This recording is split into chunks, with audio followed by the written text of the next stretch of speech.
the podcast about all of those sad songs that make us oh so happy. I'm your host, Cavi, and this podcast is brought to you by Screaming Infidelity's Emo Night. BC trees lie west, where Moses always play second best. What's up, guys? Welcome to episode 3 of Cry About It, the podcast about all the sad songs that make us so happy. This week, I have one of my favorite emo kids with me, David, a.k.a. a Dave to Remember, an Emo Night regular. And we're going to talk about all kinds of things, such as his favorite emo bands, what Emo Night means to him, and anything else we kind of get into tonight. But thank you guys for tuning in. It's been a fun 3 weeks, and everybody's enjoyed them so far. So we're going to keep this going, at least until we can all be back in the same room partying again. So, Dave, why don't you give a little introduction to yourself? What's up, guys? My name's Dave. As Joe introduced me, I'm a Dave to Remember, and there's nothing more that I love than getting up on that emo stage and pretending to sing my heart out, because God knows if I can only actually do it for real. But Joe puts on the best nights. They're the best times of my life, and honestly, being introduced to so many people through the emo nights like that, it pretty much changed my life around. So very happy to be here. Very happy to help out with this. I seem to think that you have a pretty good voice. I'd like to think that I do, but I've never actually gotten up behind like a proper mic stand and really belt my heart out before without background music. So it's there, I think. I like to think, at least. I think you'd be all right. You're one of the few people that I'm never worried about muting the mic. Like, I don't want myself singing on the microphone, but I never have a problem with worrying about your mic being too high when you get on it. I think it's pretty good, especially with like the guttural, like the deep stuff where you're like giving a little bit of yellow stuff. I'm one of the few people at the shows that actually tries those. It doesn't just hold the mic away. Yeah, I like it. I can dig that. I love it. So what kind of, obviously our show's about emo music and everything around it, you know, pop punk, everything like that. What got you into that type of music, or when did you get into it? So the earliest, best memories I've got is actually from around 2000, when I was a wee 10-year-old lad.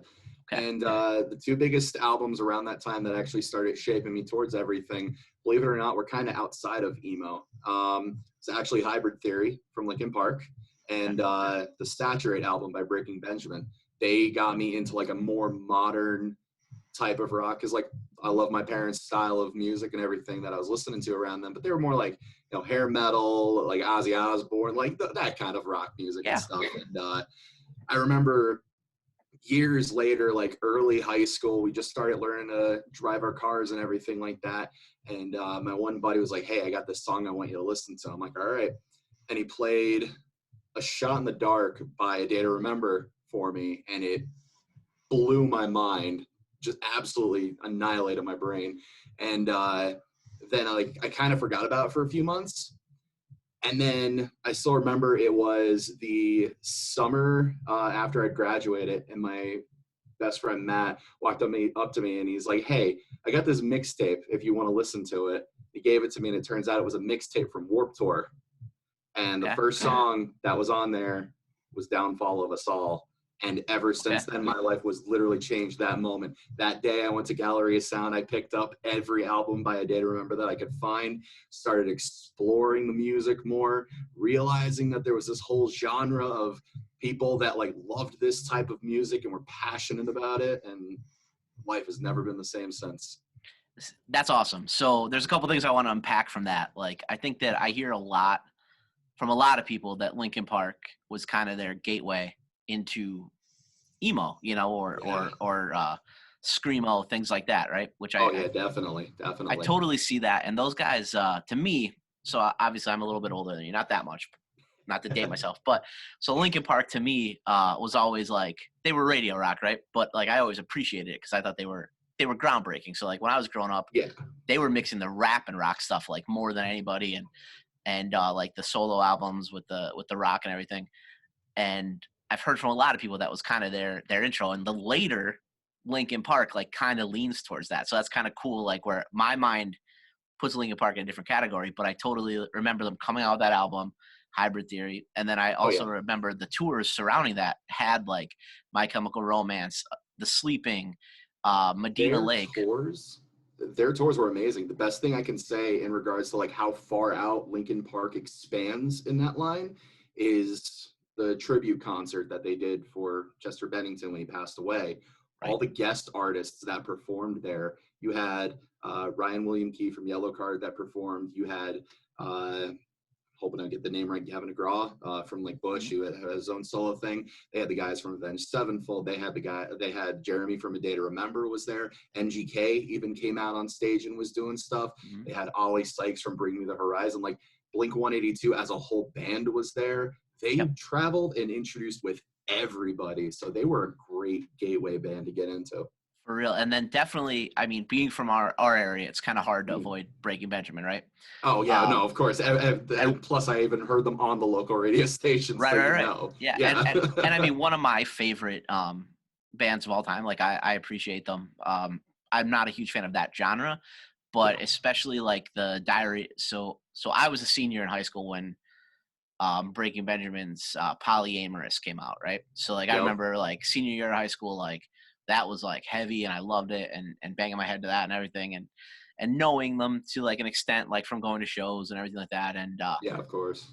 And then Diary of Jane came out, and by that point I was like beyond like I was probably like, I don't listen to that stuff anymore. 97, but then Diary of Jane, and I think every critical like Rolling Stone called it out and everything, like had tons of like emo hints to it, right? Like that album and those songs like definitely had emo influence or whatever to them, but hints of it. And it was always like the mainstream kind of talked about it. I think that's why their album hit at the perfect time, that like they were Breaking Benjamin. So like, because that's arguably their biggest album, right? So that hit at the perfect time where that music was so big, but then they were so respected in the hard rock community that everybody was like, oh, this is like this perfect world. So that's pretty cool. And they were just starting to touch on like some of like the heavier, gruffer vocals and stuff. Mm-hmm. So they were like starting to like, for me at least, they started getting me that itch that I'm like, I want more of this. I want to experience more than this. That's why when my friends introduced me to A Day to Remember for the first time, I was just like, this is what I've been looking for. Right. And then it's finding all these other artists out and exploring further and further into them. Oh yeah, I love going back on that trip of, you know, progressing through those artists and how they advance. And I just, it's great. Yeah, it's neat. So like the second part I want to unpack about that is I think that like you said, they were your gateway to it, right? And I think that right now in pop culture is very relevant. And this is something we kind of like spoke about on Facebook a little bit today was I think Machine Gun Kelly is going to be people's gateway to this scene. Or eventually discovering what the scene is now, right? And Youngblood and Mod Sun. So I think those dudes are big enough on their own right now, but now they're doing that music where it might influence other people into it, right? Yeah, no, and I do agree with you. So I haven't listened to Youngblood's solo stuff. I heard him on a lot of like features and stuff like that. Oh God, don't judge me for not remembering the exact name, but the one that he did with Machine Gun Kelly and Travis Barker. I remember hearing that one. I'm okay. Yeah, thank you. Yep. And then he also had a guest spot on one of the new Bring Me the Horizon songs, and he killed that song with them. It was great. I haven't really listened to Mod Sun, but I did listen to the whole MGK album today, and I can see what you mean by gateway. It didn't scratch the itch I wanted only because to me, punk pop and all those kind of like emo genres, they always felt like they had more emotion to me. Right. And like they like you were singing your heart out. And for me, he had great lyrics and like even the song Lonely, like I was getting like the heart tugs, but like it did his energy behind the song. I felt like he needed more energy, but he was like really close there. But I like what you mean by gateway because other kids could be listening to that and be like, yeah, I want that, but I want more energy. Well, boy, do we have a genre for you. 100%. So like I come from like a weird spot where like I was like same thing. Like, and I think a lot of your music formation really like where you figure out what you like you said, is when you're old enough to have a car and drive and you can control the music that you're listening to, right? Like that's your first time. So So like this happened to me, like I think right before that, like I started really getting into music right before that because I was with my buddies that could drive, you know, and we were in the car and kind of forming. I started going to shows, and at that time, just by happenstance, like Good Charlotte was on the radio. You know, like they were just on the radio. Oh Newfound yeah. Glory was on the radio. Avril Lavigne Yep. was on the radio. Blink 182 was the biggest band in the world, like doing TRL, Naked, and all that stuff. Oh yeah. And I love I love Blink 182. They're one of my favorite bands, and Newfound Glory. But like Good Charlotte was at that time when I was listening to it. It was Good Charlotte and The Offspring were just enormous, right? And they Oh were yeah, yeah. And on the Offspring radio even every had a day. ton of like rock radio play too. So like they were like Exactly. really touching it. Yep, like Pretty Fly for a White Guy and all that stuff, right? And Oh I remember yeah. like listening to that and being like, I like this. Like, what is it? Like, what would like this isn't rock and roll. Like my dad's listening to Bob Seger in the car and stuff. You know, like this isn't that, but it's rock, and I feel this and I like it. And you know, I fell down the rabbit hole, and like from there, like I fell into like the Taking Back Sundays and the Brand News, and who Taking Back Sunday wouldn't be on the radio for like almost 10 years after that, you know, but Yeah. had a Yeah. huge loyal fan base. And I really think that for example, like Offspring, I don't like that band. Like I just never really got into them. Like for whatever reason, I don't dislike them. I respect what they did and everything, but I just like could never get it. And I think there was a little bit of metal edge to them that I just couldn't get into. But they were the gateway, and like Avril Lavigne, like I was a 17-year-old kid. I was never gonna admit that I liked Avril Lavigne, so I had to go find it, you know. So Girlfriend's a banger. No, yeah, nobody can lie about it. yeah, exactly. And Skater Boy, like, come on, you know, God, the yeah. words. Classic. So they were great, but I needed like to go find more, and those bands were my gateway. You know, Newfound Glory, I'm just a stan, so I'm never gonna like knock them. They never got as big as those other ones, like Yeah. radio wise, but well respected in the scene and everything. And I think that that's like what these bands will be for these kids. And also, I think that people my age are really struggling with that because it is different. And I think that you touch on the point that I think a lot of people are hitting on is that they're not getting the emotion from Machine Gun Kelly. Yeah. And Yeah, I because- get that. I mean, but I also, kids are different now. I don't know, like it's all about the beat and the short song and the hook, right? So he has to bust out these hooks for TikTok. Which Right? don't get me wrong, yeah, I definitely felt that when I was listening to the album for the first time, because like I don't want to say it in like I'm trying to knock it kind of way, just it really actually stuck out to me more than I wanted it to. A lot of the choruses were kind of repetitive and like took up a good majority of the song while just really repeating a lot of the same words. I can't. Yeah, exactly. TikTok, man. That's what it is. Yeah, you're spot on with that. It's TikTok music. The only other thing that I will say, and it's not like in his defense thing, it's just a reality. He's not that great of a singer, right? No, like for actual singing, no. Right. His singing is just slightly higher, Right. like, but not even that, or like slightly yeller. There's not a word for it. And I think what a lot of people take issue with it too is like there's definitely, when you're listening to all three of those artists, there's going to be a little bit of hip hop influence in there. Yeah. And I think that a lot of this, if we go back a couple of years, like this was bound to happen. And I think it stalled a little bit when Lil Peep died. Because if he kept going, he was going to be the biggest artist in the world. Like kids, like when he died, I knew who he was. That's about it. Like I couldn't have told you a song by him. I didn't know anything. I was like, oh man, Lil Peep died. Like I've heard that name a couple times. But like kids that were into him, like that was their Kurt Cobain. You know what I mean? Yeah. He was writing emotional songs that were grabbing that, but he's also sampling like Brand New and Taking Back Sunday and bringing that emo stuff into it. And I think it stalled a little bit. But there's still people like Wicca Phase from Wilkes-Barre, like did Lil Peep's albums. Like there's a lot of cred behind what these people are doing.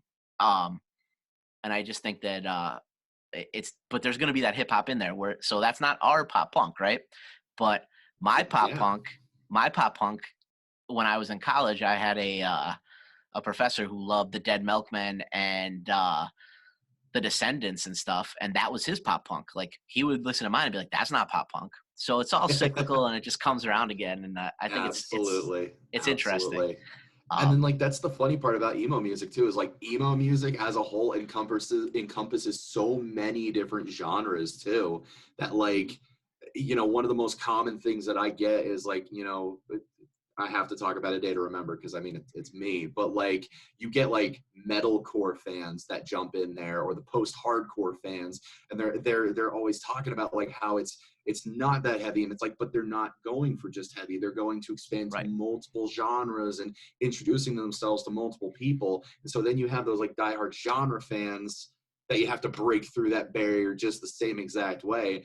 They're going to stand in the way of a lot of this as well. But hey, sometimes haters make for the best fans because they get you the most attention. 100%. I mean, I would argue that at one point, like of new bands, right? So there's always going to be like, Paul McCartney is always going to be the biggest rock and roll act that tours, right? Of course, But, yeah. But for a while of like bands that I would consider like new age bands or like a newer band out there, like A Day to Remember had a couple of summers where they were the biggest touring band of rock, right? Like they headlined Warped Tour and had like, oh yeah, they actually like, so on Warped Tour, I don't know how familiar you are, but nobody knows where they're playing every day. Like you never know where you're playing or what time. It's different every day, right? But A Day to Remember played last every day that summer, which is a credit to them because nobody would get treatment like that. But they had like animatronics and like a huge stage setup, right? Oh my god, yeah. I went to their concert actually. My top three bands, they actually toured with all three of them. A Day to Remember, I Prevail, and Beartooth right now are my top three. Nice. And all three of them toured together right before the quarantine in November. So I got to see all three of them. They put on an absolutely incredible show. Day to Remember even came back out, did encore music and everything. They are a blast. The best part is that like they're that great band that like a lot of pop punk deals with, where they interact with the community as a whole more. They make the people feel like they're cared about, not just through lyrics, but through actions. I still remember that we were at the, I think it's the Santander near like Allentown around there. Okay. And there was this girl that had crutches that she was walking on, and Jeremy, the lead singer, actually like jumped down and took a picture with her real quick, like in between like the songs and stuff like that. And it's just like those little things like that too. And like it harkens back to like the old punk pop shows and everything like that, where you are like holding your mic in the people's faces, letting them scream the words to your song. And it's just that inclusivity that's great about all this type of music. So I'm a big fan of A Day to Remember, and I got into them about the same time you did with that album, right? Keep your hopes up high and your head down low, right? Yeah, absolutely. Yeah. So, like, because Homesick was great. Everybody loves it. It's usually what they call their big album and everything. At first, apparently the album had. Is that the Purple Monster cover? Like like the purple background and everything like that. And the sewer drain on the CD. Yeah, like A Day to Remember on something it. like that. Yeah. So that's like their big album that came out in 2009. Yep. And then they had another album, like two albums before that. I barely listened to the first album because they're just like, it's one of those transitions from like they sound so different back then to how they do now. It's actually really weird to listen to it. It's one of those. But their second album, For Those Who Have Heart, that was like my jam. I still go out, and if I ever lost it, because I've replaced it 3 times, I always keep a copy of that CD in my car at all times, no matter what. That's awesome. It's too good to me. It was always weird. So like A Day to Remember, I probably booked in my life for concerts like 10 to 15 times, right? They were around grinding forever, and they would always be on tour as like the first of like 6 bands. Like they were the little band on the tour, and they would be on tour with pop punk bands. They would be on tour with metal bands. And when you're doing a show, normally during that time, you're still like setting up. So you never really get to see the first couple in those metalcore, like pop punk tours where there's a million bands. You usually don't get to watch the first couple as putting the show. You're the guy putting the show on, right? So they were around forever. I booked them a ton of times. Never listened to the band in my life, right? Ever. And then like I would just be hearing their name constantly, and they'd be getting bigger and bigger. And then in like 2009, the end of 2008, 2009, I like sold my music venue, like got out of the music venue thing, right? I moved away from it, and the music video came out, and like Pete Wentz is in it, and like all like there's like just a ton. I think like Toby Morris from H2O, like there's just a ton of like all these different people from the scene in it, right? I forget what. They even had no effects in there. Exactly. Yeah. Like that video, and that video exploded on the internet, right? And at the time, I was blogging for a couple like different music websites and stuff, and it was just all over my radar. And I was just like, I don't think I like A Day to Remember. Like, I think they're like too heavy for me. Like, I think like in my mind they were like a metalcore screamo band, right?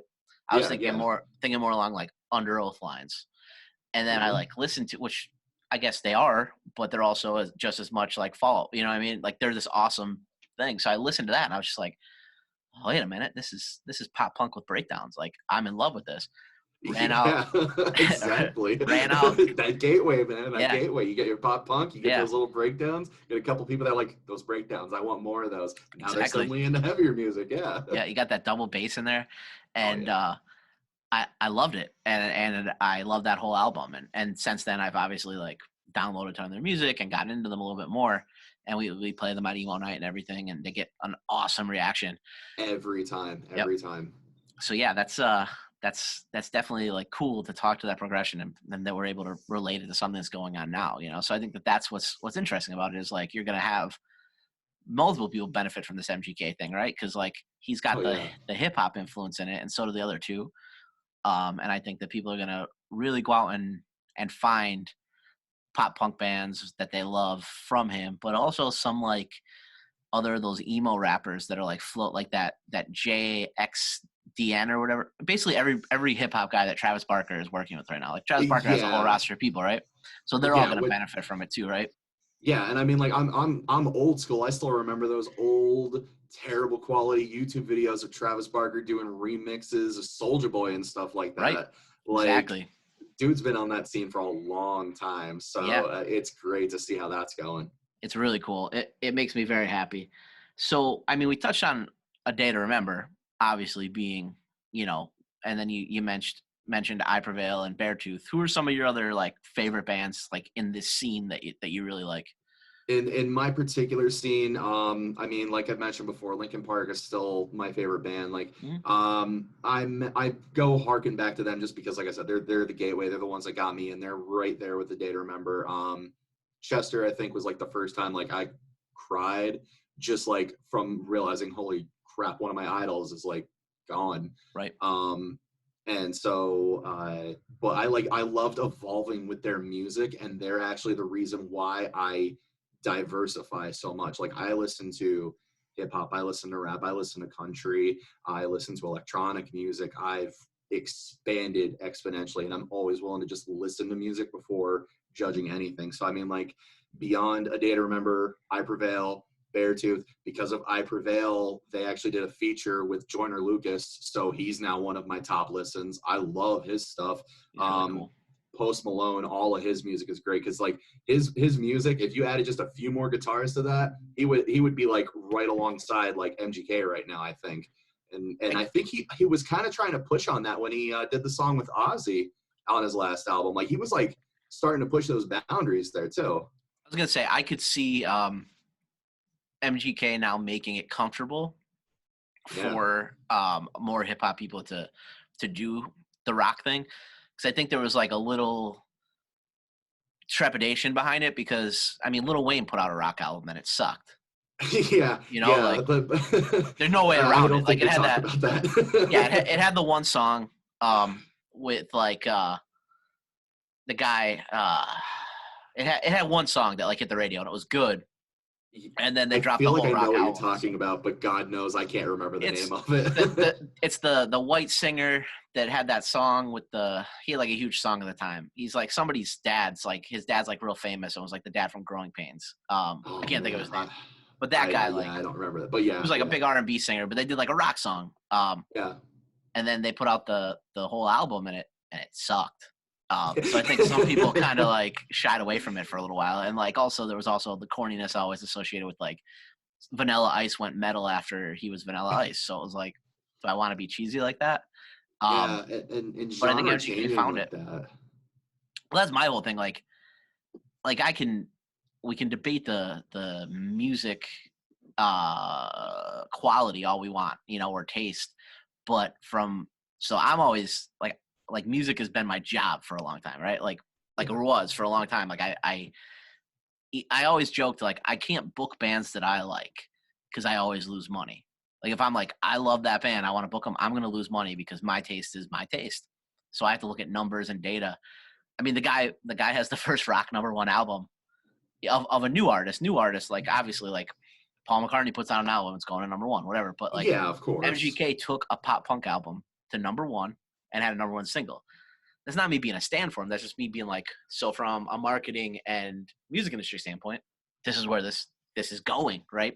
So I think Yeah. now you could see somebody like a Post Malone be like, oh, like push on his management a little bit more, like, hey, I want to do this, like, you know, like look at all the views that my video of me covering Nirvana got, or I think he did Nirvana cover, right? I can see some more people trying it now. He did, yeah. I see some more people trying it. And even like you were talking about with like more people trying it too, like to me the best songs on NGK's album actually were the feature songs. His song with Halsey, I actually really love that one. Like she brought that energy that he, I think, was missing, and so that one was like an absolute banger to me. Like I loved that one. I thought it was Haley Williams the first time I listened to it. I legitimately thought it was. I could believe it too, because like she shows up everywhere. I had to look at the phone, and I was just like, whoa. Like it sounded like a Paramore song, and I love Halsey. Yeah. Also, I could see her putting out a straight rock album. Oh yeah, that would be great to see that. Her first album was like acoustic rock, like before she like really went pop. She was on this really good show. It was on Showtime called Roadies, that Machine Gun Kelly was actually on as an actor. He played a roadie on it, and her and him did like acoustic cover of Mama Told Me When I Was Young. Simple Man. Yeah. So like they did a cover of that, like sitting on a stage, like blew me away. And like then she played 2 of her original songs. And I was just like, who is this girl? And I checked her out because they would like, the premise of the show was there was this big band, kind of like they sounded like the King. They made it seem like they were like a Kings of Leon, like roots rock band, but they're like the biggest band in the world. You never got to see the band. You just saw the road crew, and the show would end every night right before the band went on stage. But you always saw the opening act. But the band was so dysfunctional that all the opening acts kept quitting. So every week there was a different opening act that was a real band. They got like spotlighted. So like Halsey was on there and a bunch of different people. So it was kind of neat the way they worked that in the show. And that was my first introduction to her. So I can see her doing a straight rock album too. Yeah, no, absolutely. And like I said, you know, like I don't know how far in he's gotten to it. I just genuinely love his music, but like I briefly mentioned, it was like Joyner Lucas. Like I said, he did the feature with I Prevail, and it's not one of their heavier songs, but it's a heavier song. Like it's pretty loud. It's not easy for a lot of people to get into. So I'm hoping that doesn't like push a lot of stuff back, but like I'd love to see him do more stuff like that too. Yeah, I like him a lot. I got into him great. Through Eminem, I think, like because Eminem. Actually, he had that song with M, and then I caught on to him from there. I listened to like 1 or 2 more of his songs. Heard that he did a thing with I Prevail, listened to that, and I'm like, all right. And I immediately binged like all of his albums back to back. Like, this guy's got to have more good hits in here if I love him this much from features alone. Yeah, he's pretty good.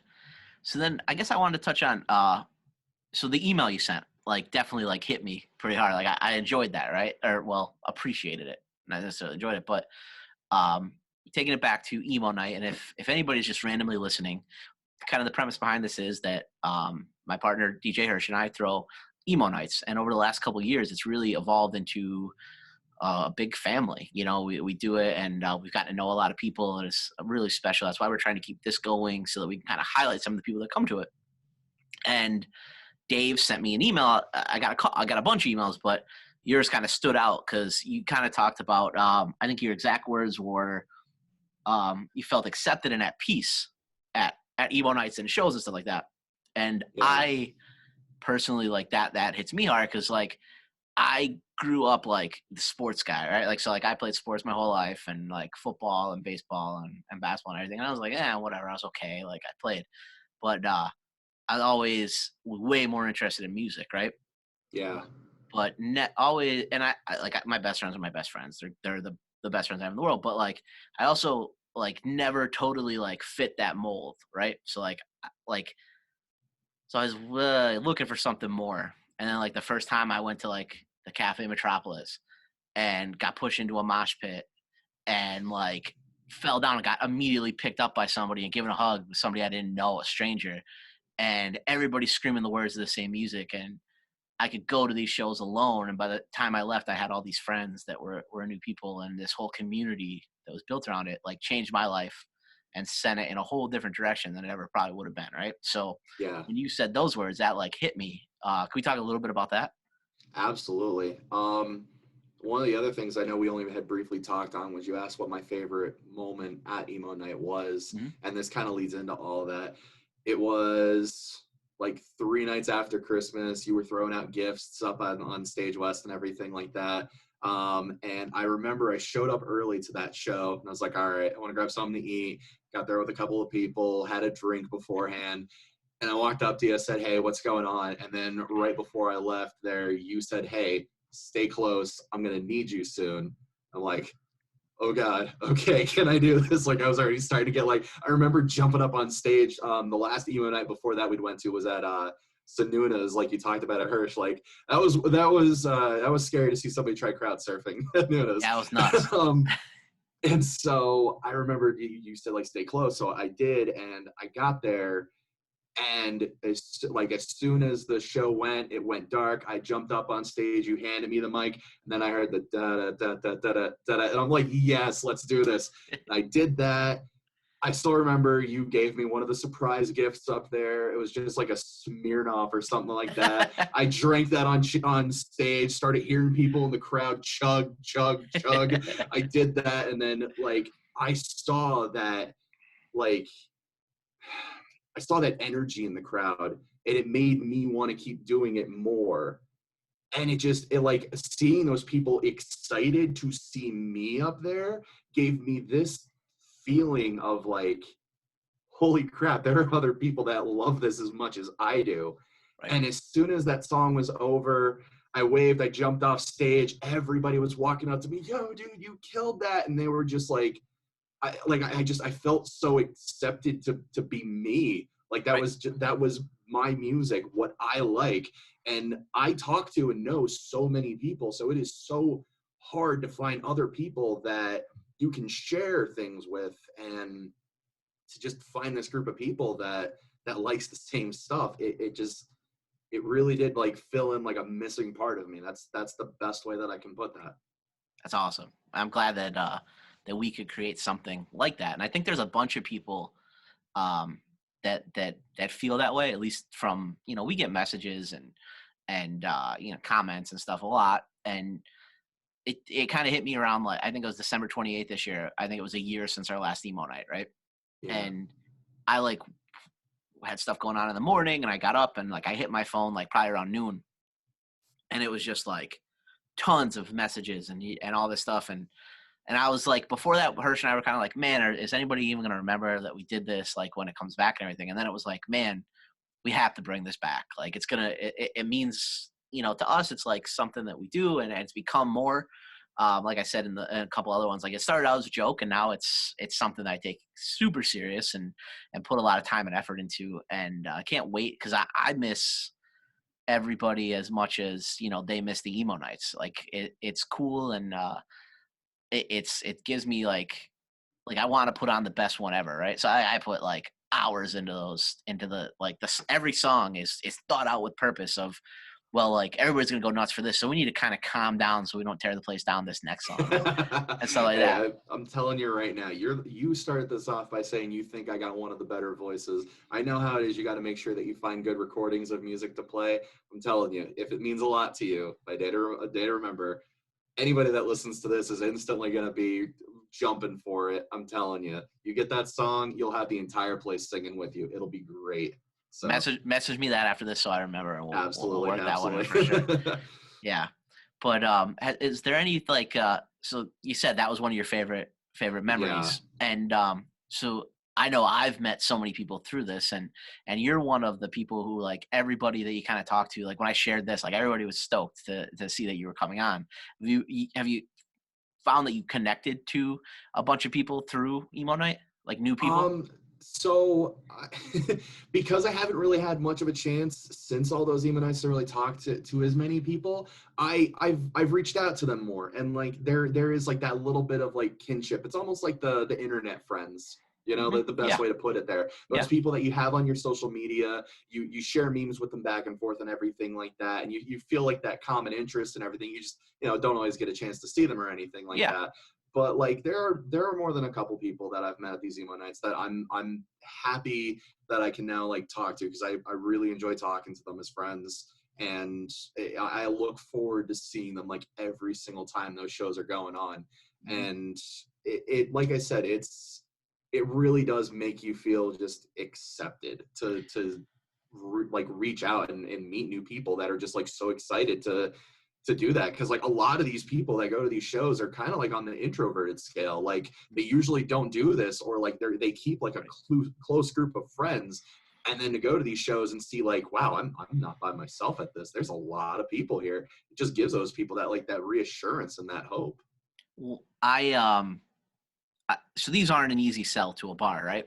So like Yeah. when you go to a bar, I mean, Stage West, Steve's my buddy, so it worked and everything. But like when we've been doing Philly and Lancaster and stuff like that, and you have to sell the idea to these bars, right? And they're always Yeah. like, well, I don't know, like every weekend we have a hip hop DJ and they come in and they play top 40 hits, and I'm like, right, every weekend you do. I was like, and that person comes in, and your average bar ticket's probably like $15 to $20. I was like, that's what your bar tab's going to be.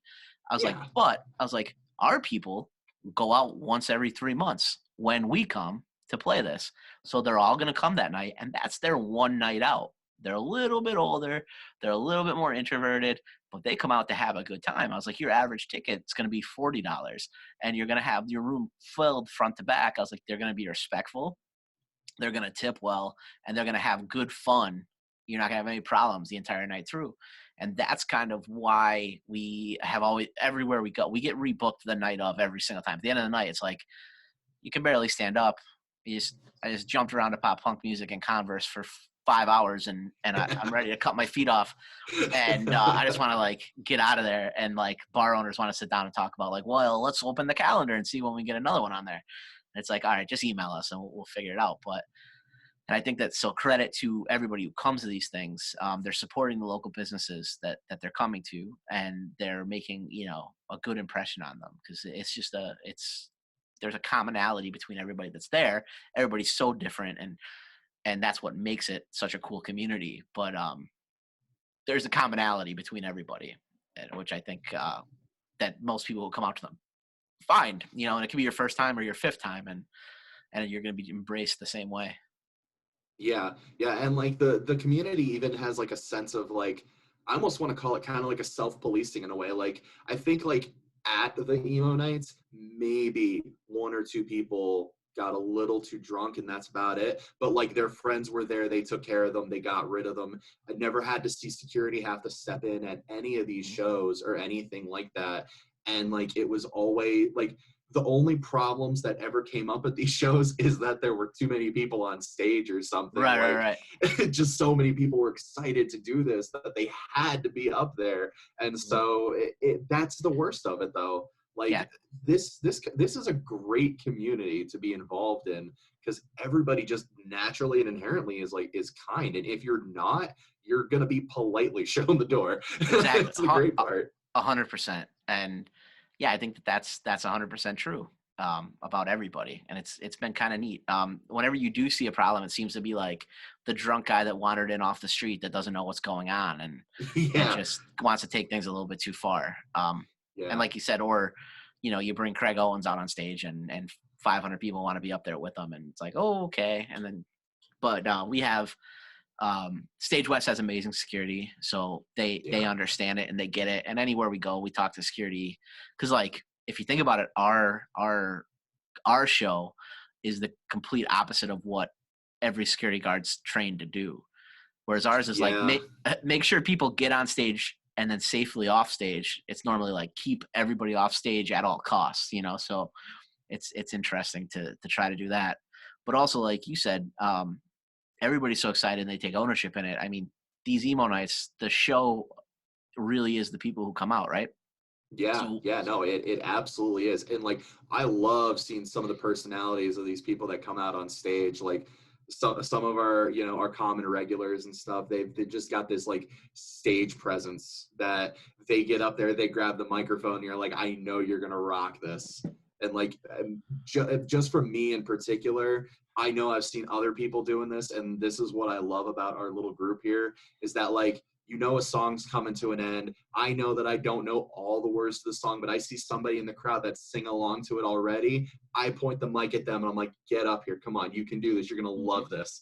And like 9 times out of 10, they do that. They kill it every single time. And it's just like, it's the best feeling seeing these people like leave their shell for something that they love like that. It's just, it's addicting to do, to like help these people feel like they're themselves again. 100%. And that's what I love about it, is like, not everybody can be in a band. Not everybody, you know, has that opportunity, but everybody, like somewhere buried deep down, like wants that rock star moment, right? Like they want to be that person, whether they know it or not, or they're the most introverted person in the world, whether they can sing or not, we can give them that moment. So it's like, I like watching somebody come and be like a little bit sheepish, but like liking the music and smiling, and then start singing along. And then you get them on stage. Maybe they just stand on stage, like, and stand there like for a little while. And then like, they're my favorite people, that all of a sudden they grab the mic and just like set themselves free and they go nuts. And it's like so I said, amazing to watch every time it happens. It's fantastic. I love it. that's what it's about now at this point for us, like, is giving just the best experience possible to everybody, and just being appreciative to them letting us do these parties. Just now, if I can convince Stage West to let me shoot confetti off again, then we'll Oh be. man, the confetti. At least the balloons are easy clean up, but the confetti, They don't that's like a hard sell. I don't know that there's anywhere left that we're allowed to do confetti. Sonunis, I shot it off and it got sucked up into the smoke remediation unit and almost burnt the place down. So that was bad. Lancaster, they just like said they were cleaning it up for like 6 months. So they asked us not to do it anymore. The place kind of like with glitter, you know, like, yeah, what, like the last time I was around glitter was 6 months ago. Why is it still here? Yeah. If I went to Stage West today, now it's been a year since our last emo night, and probably a year and a half since the last time I shot confetti off there, I would be able to find a couple pieces of confetti, I think. Like on the top of like a beer cooler, or like in the corner of a stage, like I'd be able to find a little bit. Oh yeah, no, it's there. You know, it's there. Yep. It's a relic of a time long past, but it's there. Exactly. So I wanted to play a little game if you're down for it. I'm absolutely up for it. So it's going to be a this or that game. Okay. Kind of like, I don't know if you're on TikTok, but people like walk and there's like 2 different things they have to choose behind it, and they walk to one side. So you don't have to walk anywhere. You could just answer the question. Gotcha. So I'm going to go through 2 different bands, and I'm going to have you pick between them. Okay. All right. So the first one's going to be Taking Back Sunday or Brand New. I gotta go with Taking Back Sunday personally. Okay. They were one of the bands that had like some of that radio play that was like helping to influence it and everything like that. So I'm gonna go, because Make Damn Sure is just, it's too nostalgic for me to not side with them. Like I respect the love for Brand New, but I didn't catch that wave the same way everybody else did. So yeah, Taking Back Sunday's got to take that one for me. Completely understand. I'm Taking Back Sunday all the way. Jimmy Eat World or Dashboard Confessional? I honestly, for me personally, I got to go with Jimmy Eat World.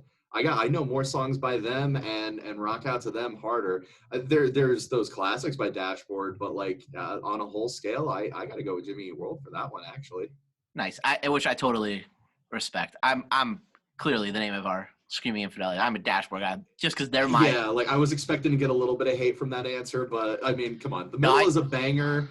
Pain is a great song by them, and then Sweetness is another absolute sing along. So I would say Jimmy Eat World probably has like the better overall catalog of music for sure. Dashboard Confessional is my band though. Like that's the band that got me into like that's the band. Yeah. That's the band that I found after I heard those other bands on the radio. Right? Like I fell in love with Dashboard. I used to have it was like a AC/DC sticker, but it was just a DC on the back of my Grand Dam in high school. So I loved Dashboard Confessional. That's great. The Used or My Chemical Romance?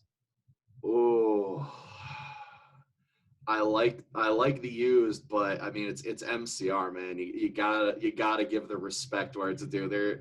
They're the kings of emo. You can't deny it. Like I said, I mean, yeah, MCR all the way with that one. Can't even try to defend it. I have to. I love both those bands, but I'm with you there. Yeah, that's a tough choice. That is a tough choice. Fall Out Boy or Paramore? Oh, damn. Whew. I think I gotta go with Paramore on that one. Nice. I like Fall Out Boy and like their older stuff like that, but like even the newer Paramore when they got, let's say, a little away from the punk pop and stuff. Like new wavy, yeah. Yeah, like Haley Williams' voice is just incredible. Not to disrespect people, like, you know, any of the guys in Fall Out Boy, but yeah, I got to go with Paramore for that one. That's a tough one. I'm with you there. I'd probably go Fall Out Boy just from my age, but I mean, Haley Williams, you know, 20-year-old Joe, that's my all-time crush. And for what it's worth on that part too, though, first Warped Tour I ever went to, 2007, right when Riot came out. I got to see the Haley Williams, the leopard pants, white t-shirt, fluorescent orange hair, rock out Misery Business, Crush, Crush, Crush, all that on stage in front of me at the first Warped Tour I ever went to. So there's a little bit of nostalgia in there for me. I can't deny that either. I worked that Warped Tour. Oh, She was the worst. really? She just didn't like to be on in the heat, and she won't like to eat alone. And Ooh. but I mean, I love Fall Out Boy, but also Patrick Stump just stole his entire style from me in like 2008. So I mean, you're not wrong. I was doing the black frame glasses and the conductor hat way before he was, and the big mutton chop sideburns. So people would start telling me you look like the guy from Fall Out Boy, but he looks like me. Yep, every time without fail. Red Jumpsuit Apparatus or Hawthorne Heights? Ooh, I'm gonna split that answer up a little bit. Album wise, I think I'm gonna go with Hawthorne Heights because that's like old school emo. Can't deny all their classic ones. But from a live perspective, probably got to go Red Jumpsuit because I had a chance to hear Hawthorne recently. I want to say it was like 2017, and I'd much rather listen to the albums because they were a little rough on stage. I mean, maybe it was just because it was Warped Tour, and Warped Tour setups aren't always the best. But Warped Tour is tough, and I mean, those first couple albums. I mean, Casey died, so like your second vocal's tough, and JT's awesome, like one of the best dudes ever. Red Jumpsuit, I've had the pleasure to work with them a couple times. I booked them a few times. Super awesome guys, and like phenomenal live. They're really good. God, yeah. Yeah, they were great, and that, like I said, that's why like I think I'll just take the split down there because like I said, Hawthorne though they've got those classics, you can't deny that. Like, absolutely, those are too good to pass up. So now, final one, A Day to Remember or any other band. Probably got to still just go to it with A Day to Remember. And for me, they hit every single mark. They've got the slow songs. They got the punk pop songs. I mean, they even did the stuff with Marshmello recently for I love it. Me. Do you like it? I loved it. That song is amazing. The greatest thing that they did is they actually just finally dropped a full acoustic album, and we got to hear like a lot of the newer ones. They did Rescue Me in acoustic, and it is hauntingly beautiful. I love it. But yeah, I mean, like honestly, over every other band, I think like A Day to Remember just has that music that scratches that itch no matter what I'm looking for. They've got something for me. Like that's not to say for everybody. I will not vehemently deny it. If somebody says their favorite band is this, cool, man, that's your favorite band. I love that for you.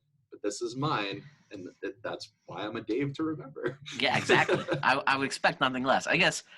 So we're going to wrap up, but I do have one burning question that I need to know. Do you have any of the classic A Day to Remember, or did you have any of the classic A Day to Remember, like Neon Monster merch? Or were you a little bit later to it?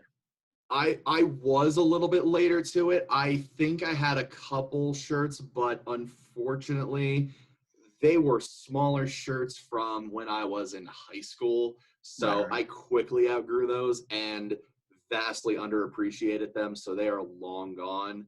but there's nothing more that I want than to get old school, like, Hot Topic style band t-shirts back at some point. Like, the artistry on those were amazing. it was all like one guy too. Yeah, every single thing. Yeah, Yeah, like, honestly, it's such a dumb thing, but like for me at that point when like the internet was still young and a lot of people like us were on like dial-up and everything, my way of finding out bands was like, hey, I like this band, they have a band t-shirt, what are some of these other bands with like this same style? That's how I learned 100%. about like Under Oath, The Devil Wears Prada, August Burns Red, like I was just gonna say a Devil Wears Prada, A Day to Remember, and there was Pierce the Veil. Just always had that like neon monster illustrated T-shirts, and I forget the guy's name. I've met him at a music conference before, and I'm friends with him on Instagram. He's not really illustrating that as much, but he's just an incredible illustrator, and he like was living high off the hog for a couple years there. He was doing Everybody in Music's T-shirts. He was doing their like stage design and everything, like, and now he still is, but he's not. Illustration's not in as much now, I don't think. But it's interesting because now it's coming back in like the hip hop scene. Like Justin Roach from Wilkes-Barre does all the Snoop Dogg stuff. He's like an illustrator and he draws everything for Snoop Dogg. So that's awesome. Everything's cyclical, right? But I needed to cyclical. Exactly. I needed to know about the T-shirts. Oh yeah, no. I'm sure I've got like it's newer. Like I want to say like around like 2011, 2012 kind of time frame. Yeah. But I've still got a couple band shirts I'm trying to lose weight to fit back into. Oh, so dude, I don't fit in anything. But I have every band T-shirt since I was 16 in a Tupperware container, like in our basement. And every couple of years, my wife's like, "Are we ready to throw those away?" And my excuse used to be that I was going to get them made into a blanket for the baby. And now she's just like, "So you're going to get made into a blanket for the baby?" But secretly in the back of my head, I'm like, someday I'm going to wear those. But we'll see. The blanket's probably coming a lot sooner than they're fitting me. So. Oh, trust me, I'm keeping those eyes open. Yeah. Our friend, you know her from the Emo Nights, Julie. She's gonna be having her baby soon, and I cannot wait to be the uncle that spoils that kid with punk pop material wherever I can find it. Oh man, it's a blast. I suggest Keith Perks. So Keith when Joey was born, Keith showed up with a Saddest Fudge onesie with the Emo Night logo on it, so that was kind of cool. And then he gave him another one that said they designed, and he said brats get bats, and it was like a picture of a baby holding like brass knuckles and a bat with like barbed wire wrapped around it. And I don't know, you don't sleep much in the beginning, and I put Joey in it and sent him to daycare, and like when I was leaving, they were like, "We love his onesie." Like kind of like looking at me sideways. I was like, "Oh shit, I wasn't supposed to say that." Sorry. That's great. I love that so much. At least it wasn't pajamas today, like yesterday, But done that too. But, that's great. But hey, I want to thank you so much for coming on, and I can't wait until we can be back in person. So I can give everybody hugs. I miss you guys so much, and just thank you for everything. Man. So. Thank you very much. Like I gotta say, the fact that you even wanted me on this show means the world to me. So thank you, appreciate you very, very much. Love every single one of you guys that come out to the Emo Nights. Keep them coming. We love this community. We want to keep making this thing thrive. So appreciate you all.